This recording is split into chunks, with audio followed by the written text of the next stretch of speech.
Hey guys, and welcome to another very exciting filmmaking tutorial. Now, I already have a number of beginner tutorials for Adobe Premiere Pro on my channel. However, one topic I have not yet covered is how to work with audio. Not only will I show you how to add music and sound effects to your film projects, I will also cover some of the advanced features of Adobe Premiere Pro that you can use to make your final audio tracks sound cleaner, bigger and better.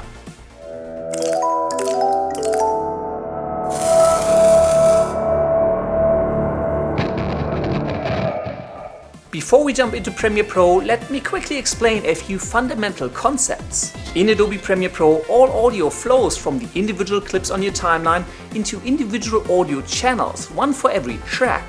From those audio channels, it then flows into a master channel and then out your speakers.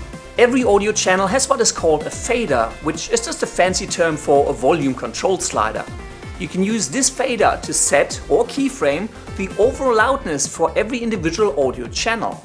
Adobe Premiere Pro allows you to apply all sorts of audio effects, and these can be applied either to the individual clips on your timeline or to an entire audio channel.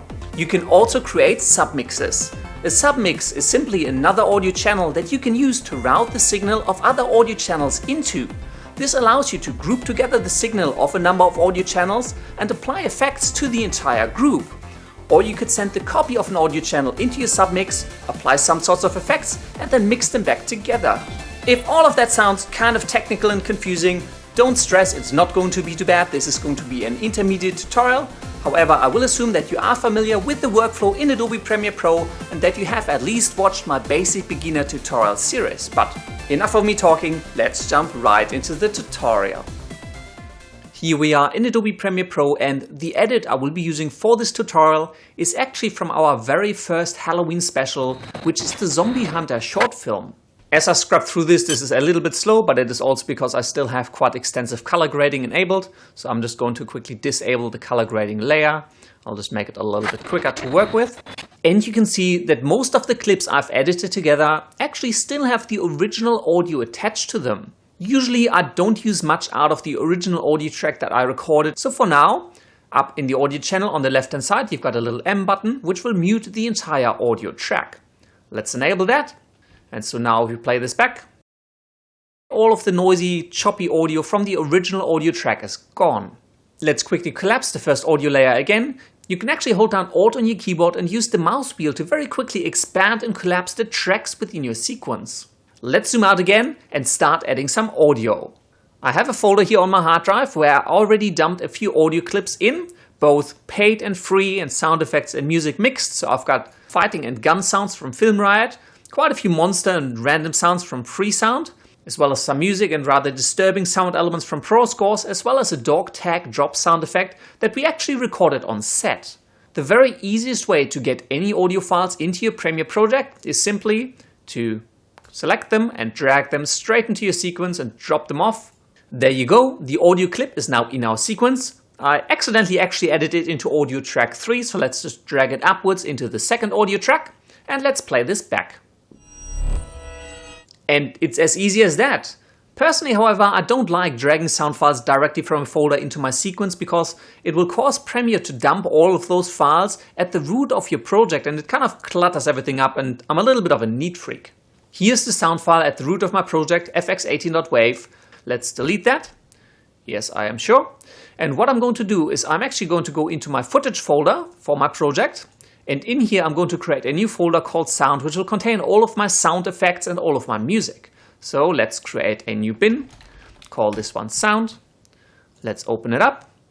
And let's bring up the folder where I have all of my sound effects. And what I am going to do is I'm going to go to the root of the folder, select everything in it and just drag it across into my sound folder in Premiere Pro. Bam!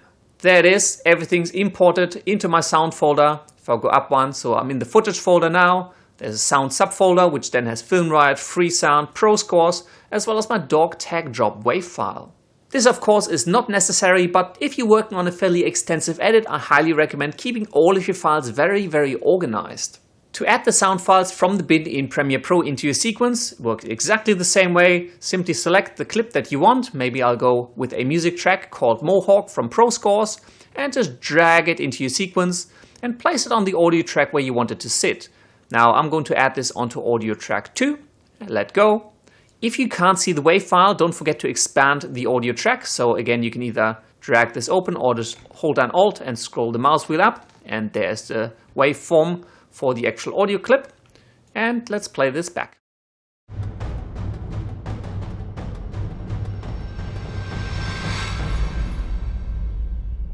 Cool, it's pretty easy. Now, obviously, I will not take you through editing this entire project and all of the audio for it, just because it can take hours and you're going to get bored out of your skull. I really just want to show you the principles of how to add audio and music into your sequence, how to work with the mixer, and how to work with some of the advanced concepts like keyframing. Speaking of the audio mixer, let's go check that out next. Let me quickly drag the bin out of the screen. And now to bring up the audio mixer, if you can't already see the panel, simply go up to Window, and you should find the audio track mixer. This is what the track mixer in Premiere Pro looks like. It's very similar to what you find in music production software like DAWs, and it is actually pretty powerful. You will notice that there are 4 audio channels. There's Audio 1, Audio 2, Audio 3, and the master channel. Audio 1, you will notice, has the mute track switch enabled, and that is because this audio track actually corresponds with audio track 1 in our sequence, and because the mute switch is enabled down here, it reflects up in the mixer. So if I re-enable the audio for track 1, the M gets disabled and the other way around. So obviously these two are linked together. Audio channel 2 is our A2, audio channel 3 is A3, and a lot of people don't notice this. If you go all the way down, there's actually the master channel down here in your sequence as well. So this is the master audio channel. And as I said in the intro, all audio channels, audio 1, 2, and 3, currently flow into the master channel. And you can see that up here, there's 2 switches for every audio channel. One is the input, which right now is set to a microphone, and the output, which goes to the master. So the audio from audio 1 will flow into the master. All audio going through audio 2 will flow into the master. All audio going through audio 3 will flow into the master channel. If I now playback this project, you will see audio coming through audio channel 2, so this one will spike up. And because the audio from audio 2 flows into master, you will also see the audio channel for the master spike up. So let's play this back. And there you go. Audio on channel 2 and the exact same audio volume coming through the master. If you find that the music is too loud, you have 2 options. You can either bring down the volume of the actual channel, so this one here, which is our music channel, and we should probably call it music, just to keep things nice and clear. So if you bring this volume down, obviously, the music is going to play softer. Another thing you can do is you can actually bring down the volume for every audio clip that you place in your sequence. So if again I expand this audio channel a little bit and zoom in, you will see there's a line here in your clip. It's a bit hard to tell, but my mouse cursor changes to an up and down arrow when I'm over this line, and I can drag this up or down to change the volume, and it'll indicate how many decibels the volume is going to change. So if I let go now, it would be 4 decibels louder than it was before. We can also drag this down and lower the volume by, for example, 5 decibels. Obviously, changing the volume on the clip will only affect this single clip in your sequence, so any other audio clips on the same audio channel will still play back just as loud. If instead you go into the mixer and you change the volume there, you will affect the entire audio channel and all of the clips that sit in it. Now that we've covered the basics, let's start adding some cool sound effects into our project. But first let me reposition the suspense music a little bit, just so that the crescendo matches up with when Selena catches up with me and kills me in the end. Cool, I think that should be alright. Let's play this back.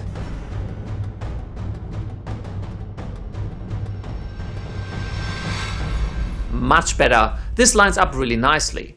So let's start adding some sound effects. Let me collapse the music channel again, because we're going to add the sound effects into audio channel 3. And the first one I am going to add is a nice intense scream. I actually found a really cool one on Freesound called Male Voice Screaming Loudly, which is pretty much exactly what it is. Let's drag this clip into the sequence. I'm going to position it on audio channel 3. Let me zoom in a little bit. And yeah, you can hear that this is a pretty painful sounding scream. It'll fit in really nicely. So now all we need to do is we need to position it properly.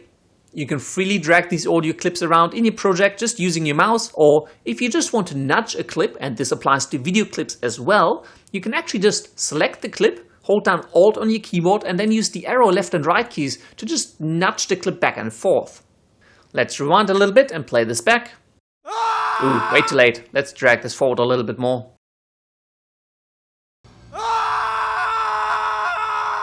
There you go. Next I want to add the sound for the dog tags falling down, but I'm out of audio tracks. I only have 3 audio tracks and the next one is the master track, which I can't add any sound effects in. But obviously you can easily add more video or audio tracks into your Premiere project. And to do that, simply right click into the layers, select add tracks, and then from the menu specify how many video tracks you want. I want 0 video tracks, and let's say we want 1 new audio track, and then hit OK.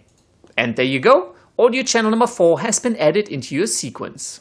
Let me find the dog tag drop sound effect, and let's drag it into our sequence onto the new audio channel. I'm going to expand the audio channel, I find it much easier to position these sound effects if I can see the actual waveform. Let's play this back.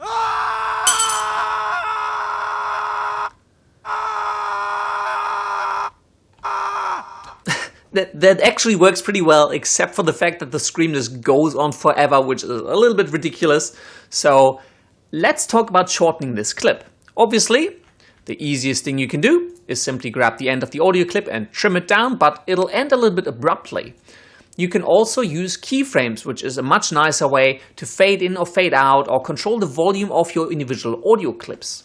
For that, I'm going to zoom in a little bit more, and remember the volume line on the audio clip that you can drag up and down to increase its loudness. If you hover your mouse over this volume line, hold down Ctrl on your keyboard, you will notice that the icon changes to a little plus.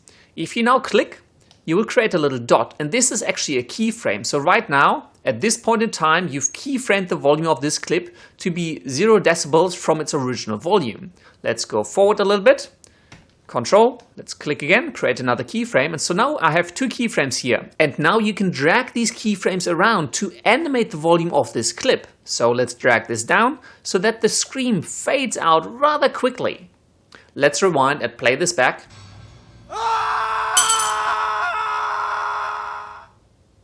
Yep, I think that works much better. Obviously, we can now just trim out the end everywhere where the volume is 0 because we're not going to hear it anymore anyways. But at least this way the audio doesn't end too abruptly. And here's another useful tip when working with keyframes. If you're dragging keyframes up and down to adjust the volume, you may notice that it's not very fine-grained. You may not be able to tune in the exact decibel adjustment that you want. However, if you press and hold down Ctrl while you're dragging the keyframe around, you get much smaller steps and a much finer adjustment level, so you can really tune in the exact volume adjustment that you want. At this point, we could obviously continue adding more and more sound effects into our sequence, but I think you get the feeling for why this might take a little bit, and I'd much rather move on to the fun of adding effects to our audio. Let me close down the bin so we can return to the track mixer. Let me also make it a little bit bigger. You may notice that you can now also see audio channel 4 in the track mixer, and that should not come as any surprise because the track mixer is really just a representation of the audio channels in your sequence. At the very top of the volume display for audio 4, you can see it's red, and that means that the audio is clipping. It's too loud and it may actually end up getting distorted when you export your project, so I'm going to bring down the volume of this channel a little bit. And then you can actually just click on the red on the clipping indicators to clear them again. But now it's finally time to move on to effects. In the top left corner of the audio track mixer, you'll find a little triangle. If you click on this triangle, your audio track mixer will expand quite considerably because Premiere Pro will now show you all of the insert and send effects assigned to every single audio channel. The top 5 slots for each audio channel are the insert effects. The insert effects are applied before the audio comes into this audio channel, so they modify the entire signal. The bottom 5 slots are for the sends, and this is where you can send the audio to after it's gone through this audio channel, so you can send it into other submixes or into other effects. The original audio flowing through this audio channel will remain unmodified. So let's rewind a little bit and play back our audio. And let's just for the sake of it say we wanted to add a little bit more reverb onto the dog tag dropping sound effect. Let's go down in the mixer a little bit, and I know that the dog tag drop sound effect sits in audio channel 4. So let me quickly enable the solo switch on this channel. What this will do is this will basically mute all of the other audio channels, so we will only hear the dog tag drop sound effect. Let's play this back. Cool. Let's rewind. To add an effect to the audio channel, let's go up to the very top to the insert slots.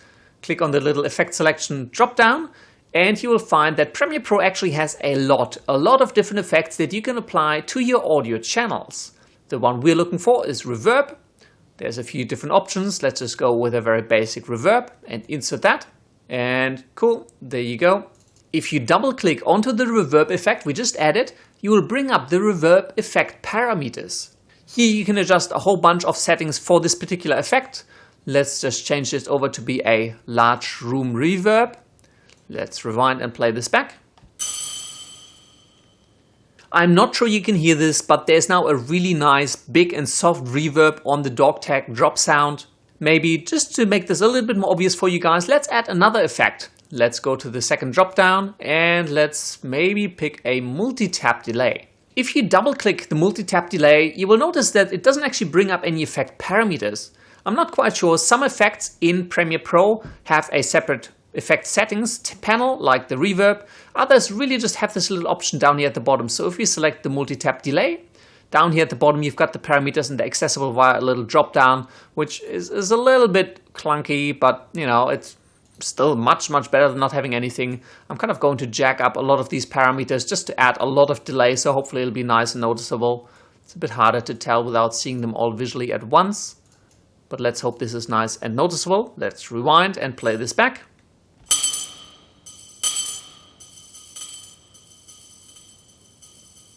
And you can hear it playing way after the actual audio file has ended. So this is just a really massive delay that kind of keeps repeating the sound over and over again. So this is how insert effects work, and feel free to play with these and add all sorts of cool effects into your audio. You can create some really cool stuff. Before we move on, let me quickly remove these two insert effects. And in order to do that, simply go onto the drop down and change the effect over to none. That'll erase the insert effect, and I'll erase the reverb as well. And then down in my mixer console, I'm going to unsolo my audio 4 channel. So now everything should play back again.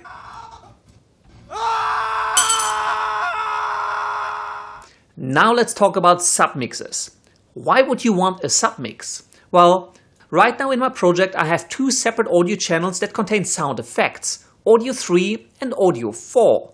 Now, if you were to build this project out all the way, you may end up with 8 different sound effects channels. The problem then comes in when you want to lower the volume for all of the sound effects at once, or you want to make them all louder or apply an effect to all of them. Because they're in separate audio channels and they're separate clips means you'd either have to apply the same effect to every single audio channel or to every single clip in your sequence.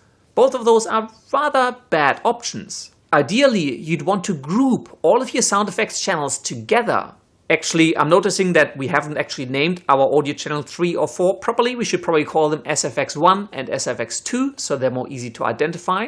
Now, we want these two sound effects channels to basically be grouped together, and the way to do that is with a submix. So we can create a new submix channel and then feed SFX1 and SFX2 into this submix. So any effects or adjustments we apply to the submix will automatically be applied to all of the sound effect channels as a group.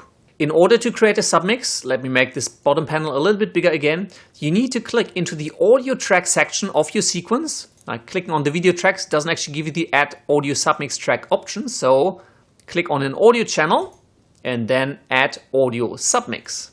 This will create a new submix called Submix1 and add it into your sequence and to your audio track mixer. And now, remember how we specified that all of these channels are output to the master channel? So SFX1 right now goes into the master channel. You can now use this drop down to select your new submix. So the audio from SFX1 will no longer go to master, it'll go into your submix. And the submix then goes into your master channel. It gets a little bit confusing, but we're basically grouping these ones together. So now let's also change SFX2 over to submix.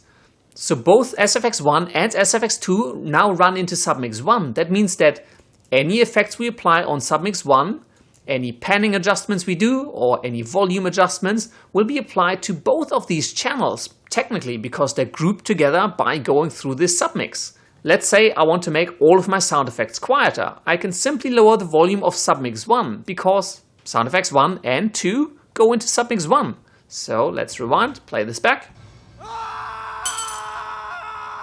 Did you notice how all of my sound effects got quieter? Obviously, right now I only have 2 channels for sound effects, but if I had a whole bunch of channels for music and a whole bunch of them for sound effects, I'd probably create 2 submixes to feed them into so they're nicely grouped together and I can control them as a group.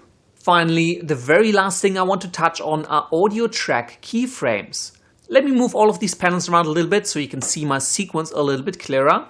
And let me also collapse all of them, they've all kind of blown up strangely. Now, I've already shown you how to add keyframes to individual audio clips. However, let's just for a moment assume that you have multiple audio clips on a single audio track. So let me just quickly drag this one up. Now, the problem is that you need to manually maintain the keyframes between all of these different clips on this track. However, what if I just wanted the entire track to suddenly go softer towards the end? For that, further expand the audio track. Down here you will find additional options to manage the track keyframes. So let's click on the show keyframes option and you can either show clip keyframes or, I hope you can see this, track keyframes. So I can show the volume keyframe for the entire audio track. And again, I can adjust this in any way I want. I can add keyframes to it and move them around. And these are volume adjustments that are going to be applied to the entire audio track, independent on what clips I have on there and independent on what the keyframes on the clips do. This gives you a lot of power if you are having channels with a lot of audio clips in them to maintain their overall volume. For example, this is actually really useful for our submix, and if we scroll down a little bit, we can see our submix track here.